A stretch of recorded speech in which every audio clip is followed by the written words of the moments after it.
I'm Autumn with the Furniture Flippers Guide, and today we have a fun furniture flip where we're taking a vintage accent table and taking it from drab to fab. You're going to lighten it up and brighten it up, and I'm going to teach you all the simple steps to get there. We're going to have a smooth, professional looking brushed finish, and I will teach you all my tips for that. And I also might have gotten attacked during this furniture flip. It's a first, but I'll share that with you. Keep an eye out for it. All right, let's go. I'm pumped. It's gonna be so good. All right, before I can start on the accent table, I've got to make a space because it has been snowing outside and I have the dogs in. But we're gonna lighten up this dark and dreary piece, even if it kills me. Yes, I will get attacked in a little bit and you'll witness it, so just so you know. I have some amazing products I'm using today. I am using Amy Howard at Home paint, and I will be first cleaning off my piece with their product called Clean Slate. It does an amazing job taking off all the grime and gunk.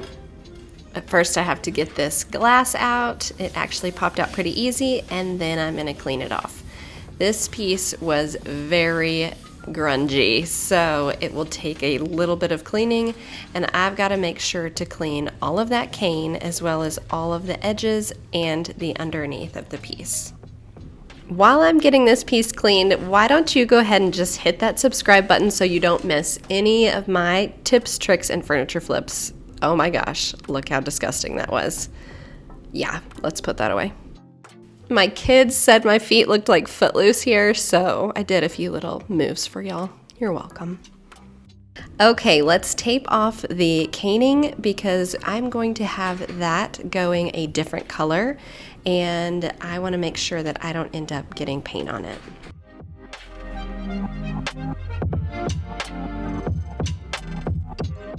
All right, so we've got this beautiful piece prepped. And we've got a little bit of sanding done. So now it's ready to be painted. I've got it taped also. Here we go. All right, so we've got, hello, I'm trying to tell him what I'm doing. Okay, let me get this. She literally jumped on my mouth. Oh my gosh, am I bleeding? Let's try again. Here we go. I've got this gorgeous piece. It is ready. It is prepped. I have cleaned it. I have wiped everything down, sanded it, and then wiped it down again to get all the dust off. So it is ready for paint. The paint I'm using from Amy Howard is an all-in-one paint. It does not require sanding or priming, which is amazing, but I am doing just a light scuff sanding because this piece is so shiny and I want to make sure that the paint sticks for a long time. I'm just setting up a quick little piece of cardboard to protect my floor, and then I'm getting out the paint. Oh my gosh, look at that gorgeous color. I'm so excited to see the coverage of this paint because so many white paints, it takes 4 or 5 coats to cover up a dark layer underneath. And right now, I'm thinking maybe 2 coats. We will see, but that's amazing for white paint. So let's talk about the tips for getting a very smooth finish. Number 1 is going to be using a good paintbrush. These Amy Howard paintbrushes have a great smooth finish, and I love using them with their paint. And you want to make sure that whatever paintbrush you're using fits the size of your piece. That helps a lot. If you have a brush that's too small or a brush that's too large, it can really make it more difficult to get that smooth finish. So tip number 2 is to work in light coats. You want to just take a light amount of paint to where it doesn't really drip too much. Now, every once in a while, we have a drip. Did you see that? Ugh, on my pants. It's fine. I'm used to it. It is better to have less paint on your brush and have to do more coats if you have to than to overdo it, because you're just going to get those brush strokes, and we do not want that. And tip number 3 is don't overwork the paint. Sometimes people want to put on the paint and then just continue to fix areas. If you fix it too much and it becomes a little bit tacky, that's when you're going to get those brush strokes that are showing on your paint. So put the paint on, leave it alone, and if you need to, you can work it while it's wet, but once it starts to dry at all, leave it alone. You can sand it after a while and you can put on another coat. Also, if you get a piece of hair or dust in your paint, leave it until it dries, pull it off or sand it off and just fix it. This piece is looking so good. We have the first coat on. It looks amazing. Look at this coverage.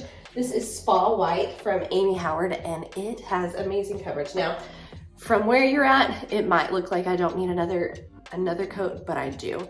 So I did a very thin coat because whenever you do a hand-painted piece, you want to make sure that you don't get thick coats. You'll get those gloppy spots, you'll get brush strokes, so the thinner your coat is, the better. That does mean sometimes you have to do 2 coats, but that's okay. It's going to look so much better.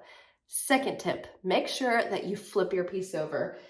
This is still a little bit wet. I'm not going to really grab it much, but whoop, it didn't fall. There's different areas like here, up under here that I have missed. And I wouldn't know it unless I flip it over and look. So make sure whenever you're refinishing a piece that you are flipping that piece over. You can still protect the paint whenever you flip it over, but just make sure that you cover all those areas, and that's what gives you that professional finish.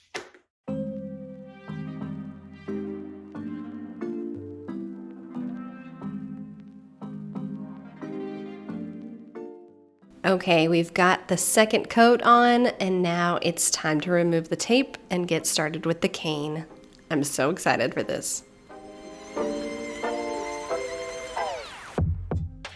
The second coat on this piece, it is looking so good. I'm loving this color. I'm loving how bright it is. Now we're gonna let this coat dry before we flip it over and do the underside. But now we're gonna work on this cane.